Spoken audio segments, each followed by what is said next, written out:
સંખલપુરથી આયા હા અને શું લઈને આયા છો તમે જો લાઈશું શું કેરી લાઈશું કેળા લાઈશું ખરબૂજ લાઈશું પૂરે વર્ષ બટાકા તો રીંગણ છે હા તે આટલા બધા ફરી વળવા દેતી કોના રૂપિયા લઈને ઘેર આવો હા દેતી રૂપિયા લઈને ઘેર આવો ના કોના તે આપાડો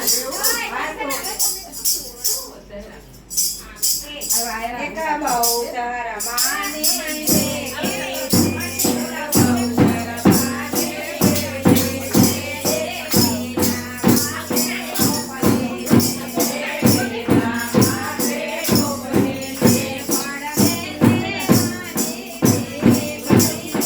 ચૂંદડી પાછી ઓઢો